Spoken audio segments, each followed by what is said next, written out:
আসসালামু আলাইকুম সম্মানিত ভিউয়ার্স। আজকে আপনাদেরকে অ্যানালগ মিটার সম্পর্কে কিছু ধারণা দিব। যদি ভালোভাবে দেখতে পারেন তাহলে ইলেকট্রিক কাজ আপনার জন্য, ইলেকট্রনিক কাজ এবং ইলেকট্রিক কাজটাও আপনাদের জন্য সহজ হয়ে যাবে। যারা নতুন যারা আছেন, যারা আমাকে মেসেজ করে থাকেন যে ভাই মিটার সম্পর্কে একটু বলেন, মিটার সম্পর্কে একটু বলেন, অনেকেই আমাকে মেসেজ করেন। সেই রিকোয়েস্টের জন্য আজকের এই ভিডিও। তো দেখুন, আমরা এসি ভোল্ট আর ডিসি ভোল্টের মধ্যে পার্থক্য এবং এসি ভোল্ট এবং ডিসি ভোল্ট কিভাবে কোথায় মাপবো অ্যানালগ মিটার দিয়ে, এটা বোঝানোর জন্যই আজকের এই ভিডিও। মূলত প্রথমে আমরা মিটারকে ওহমসে দিব। ওহমসে দিলে মিটার দেখবেন কাটা শুরু করবে। এটা 1 ওহমসে দেওয়া হয়েছে মিটার, এখানে দেখতে পাচ্ছেন 1 ওহমস। যখন আমরা মিটারকে 1 ওহমসে দিব তখন আমরা মিটারের কাটাকে নির্ণয় করব কিভাবে, যে আমাদের মিটারটা কত ওহমস দেখাচ্ছে সেটা কিভাবে বুঝবো। এটা বোঝার জন্য দেখুন এই দিকটায় ওহমস, ভোল্ট, এই যে দাগগুলা রয়েছে, এই দাগগুলার উপরে কিন্তু লেখা রয়েছে। এই যে এখানে দেখেন ভোল্ট, ভোল্ট দেওয়া আছে, ভোল্ট ওহমস দেওয়া আছে। যদি আমরা ভোল্ট ওহমস মাপতে যাই তাহলে আমাদের এই যে কাটাটা আসলে, এই কাটার হিসাবটা আমরা এই যে এইগুলা থেকে করব। এই যে 100, 200, 300, 400, 600, 1K, 2K, 5K, 10K, 50K, 100K। এইটার উপর এটা হচ্ছে নিচেরটা, এটা হচ্ছে নিচেরটা, আর উপরেরটা হচ্ছে এই যে উপরের দাগটা দেখতে পাচ্ছেন, উপরের দাগগুলো হচ্ছে ওহমস। এই যে দেখতে পাচ্ছেন ওহমস।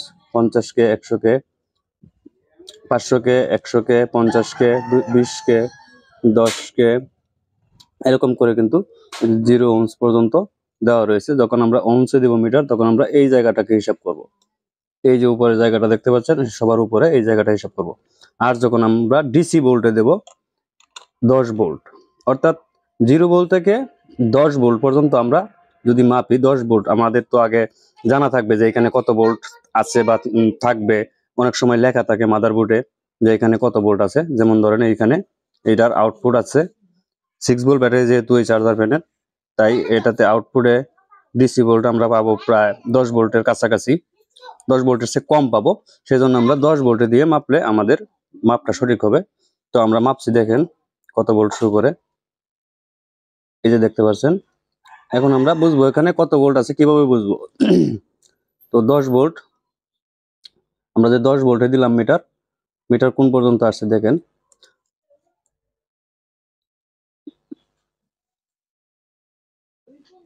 এই যে দেখতে পাচ্ছেন ভোল্ট ওহমস এর মধ্যে, এই যে এখানে কিন্তু ভোল্ট ওহমস লেখা আছে। তো এখানে উপরেরটা হচ্ছে 250, মাঝখানেরটা 50, নিচেরটা 10, অর্থাৎ এই তিনটা কাটা, এই তিনটা পর্যন্ত আমরা হিসাব করতে পারবো। এটা হচ্ছে ডিসি ভোল্টের ক্ষেত্রে। ডিসি ভোল্ট, ডিসি ভোল্ট আমরা বুঝবো কিভাবে, বির নিচে সোজা একটা দাগ থাকবে, এটা সোজা, এটা বাঁকা তেরা থাকবে না, সোজা থাকবে। এটাকে আমরা ধরতে পারবো, ধরে নিতে পারি এটা ডিসি ভোল্ট। যখন আমরা ডিসি ভোল্ট মাপ দিব তখন বির নিচে সোজা দাগটা দেখব। এটা হচ্ছে অ্যানালগ মিটারের প্রযুক্তি। এখানে দেখতে পাচ্ছেন 250, মাঝেরটা 50, নিচেরটা 10, অর্থাৎ যখন 10 ভোল্ট মাপবো তখন আমরা এই নিচের দাগের যে লেখাগুলি আছে সেগুলি অনুসরণ করব, আর কাটাটা কোন জায়গায় এসে থামে সেখানে দেখবো, তাহলে আমরা মাপটা বের করতে পারবো। তো আমরা এখন যখন মাপছি তখন নিচের দাগটায় দেখেন, নিচের সিরিয়ালের যে লেখাগুলি রয়েছে সেগুলি দেখেন 6 এবং 8-এর মাঝামাঝি এসে কাটাটা থামছে। তার মানে এখানে 7 ভোল্ট, 7 ভোল্টের চেয়ে কিছু কিছু বেশি আছে। এই দাগটা পর্যন্ত 7 ভোল্ট হয়ে থাকে, যে মাঝখানের দাগটা এখানে লক্ষ্য করেন। এই যে দেখেন 7 ভোল্ট কিন্তু এখানে উপস্থিত আছে। যেহেতু 10 ভোল্টের কম, তাই আমরা এই 10 ভোল্টে দিয়ে 10 বিতে দিয়ে আমরা মাপ দিলাম। আর যদি আমরা 50-এ দিয়ে মাপি, এটা 50 ভোল্টে, তাহলে এই যে 50 ডিসি ভোল্ট, কিন্তু এটা 50 ভি ডিসি ভোল্ট 50, অর্থাৎ 10 ভোল্ট থেকে যদি 50 ভোল্টের মাঝামাঝি হয় তাহলে এখানে দিয়ে মাপলে সঠিক মাপ আপনারা বের করতে পারবেন। এছাড়াও এখানে দেখলেও বুঝতে পারবেন, এই যে দেখেন মিটারের কাটাটা কোন পর্যন্ত আসছে। তো এখান থেকে হিসাব করে বের করতে পারবেন। যখন 50-এ দিবেন তখন হিসাবটা চলে যাবে এই যে মাঝখানেরটা, এই যে 10, 20, 30, 40, 50। এখন দেখেন 10-এর চেয়ে কিন্তু কাটাটা কম উঠছে, দেখতে পাচ্ছেন। এখানে কিন্তু 10-এর চেয়ে কাটাটা কম উঠছে, অর্থাৎ এখানে আপনি এইখানে আপনি অনুমান করে নিতে পারবেন যে এটা 10 ভোল্টের চেয়ে কম কত হতে পারে। এখানে দেখেন দাগ আছে, এখানে যদি 10টা দাগ হয়ে থাকে তাহলে এক একটা দাগে 1 ভোল্ট, 1 2 3 4 5 6 7 8 9 10। তো এখানে কোন দাগটা পর্যন্ত আসছে এইখানে দেখলেও আপনি বুঝতে পারবেন। তো এখানে 7 ভোল্ট উপস্থিত আছে। আর যখন 250 ভোল্ট পর্যন্ত মাপ দিবেন, 250 ভোল্ট পর্যন্ত মাপ দিলে এই দিকটা কিন্তু এই যে রেকটিফায়ার আছে এই দিক দিয়ে এসি লাইন প্রবেশ করছে, এই রেকটিফায়ারের পরে এই দিক দিয়ে কিন্তু ডিসি ভোল্ট। তো ডিসি ভোল্ট আমরা কিভাবে মাপ দিব, 250 ভোল্টের কাছাকাছি যখন হবে তখন আমরা 250 দিয়ে নিব। এই যে দেখেন কত ভোল্ট আছে এখানে, এইখানে উপস্থিত আছে 250 ভোল্টের দিয়ে যদি হিসাব করি আমরা তাহলে দেখবেন এই যে দেখেন এখানে 200, এখানে 250, 200 আর 250 এর মাঝামাঝি যেহেতু আসছে তাহলে 225 হবে। 225 ভোল্ট এখানে আছে। ডিজিটাল মিটার দিয়ে মাপ দিলেও কিন্তু এখানে 225 ভোল্টই পাবেন। আর এই দিকটা যদি আমরা মাপতে যাই, এটা হচ্ছে এসি ভোল্ট, যদি আমরা এই দিকটায় মাপতে যাই তাহলে কিন্তু আমাদেরকে এই মিটার এই জায়গায় দিলে চলবে না, এই দিক দিয়ে দিতে হবে। তো এই দিক দিয়ে যখন দেব তখন আমরা এই দিকটা মাপতে পারবো। এটা হচ্ছে ইনপুট সাইড, এসি ইনপুট। এখান থেকে যদি আমরা এসি ভোল্ট মাপ দিই তাহলে দেখেন এসি ভোল্ট কত আছে আমাদের এসি ভোল্ট আছে এখানে 200।